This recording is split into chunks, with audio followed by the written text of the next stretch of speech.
বিসমিল্লাহির রহমানির রহিম। আজকে মন্ত্রিসভায় মানে ক্যাবিনেট মিটিংয়ে আজকে দ্বিতীয় ক্যাবিনেট মিটিং ছিল। দ্বিতীয় ক্যাবিনেট মিটিংয়ে প্রধান যে আলোচনাগুলো হয়েছে হলো আমাদের প্রথম পার্লামেন্টারি সেশন নিয়ে, প্রথম পার্লামেন্টারি সেশনে রাষ্ট্রপতির বক্তব্য আর সামনে ঈদের ছুটি, এই দুটোরই বৃহত্তর আলোচনা।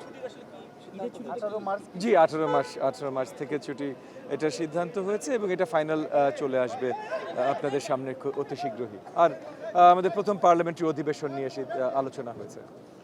আর কিছু আলোচনা হয়েছে পার্লামেন্টারি অধিবেশনের ডিটেলস, সেগুলো দায়িত্বপ্রাপ্ত মন্ত্রণালয় থেকে এবং ক্যাবিনেট সেক্রেটারি থেকে আপনাদেরকে জানানো হবে। 18 মার্চ থেকে কয় দিনের ছুটি? এগেন অফিসিয়ালি তাদের ওখান থেকেই জানেন, বাট ছুটির ডিসিশনটা হয়ে গেছে, এটা আমি বলে যাচ্ছি আপনাদের। আমাদের অফিশিয়াল ছুটি ছিল 5 দিন, 5 দিনের সঙ্গে কি একদিন যোগ এক্স্যাক্ট কি হচ্ছে? ছুটিটা হবে সেটা যেহেতু এগেন ক্যাবিনেট সেক্রেটারির দায়িত্ব আপনাদেরকে জানানো, তাহলে আমি বলে দিলে তার দায়িত্ব সে কিভাবে পালন করবে?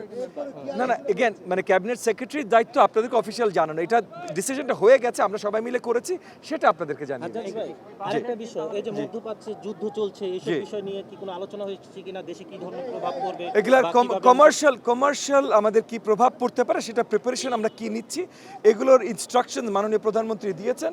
অর্থ মন্ত্রণালয়গুলো খুব শীঘ্রই এগুলো ইনস্ট্রাকশনের প্রেক্ষিতে তাদের ডিটেইলড অ্যানালিসিস এবং ডিটেইলড আপনার কি বলে নাম অ্যাডভাইস মাননীয় প্রধানমন্ত্রীকে প্রদান করবেন, তারপর আমরা সেখানে আবার ক্যাবিনেটে আলোচনা হয়ে আপনাদের সামনে আসবে।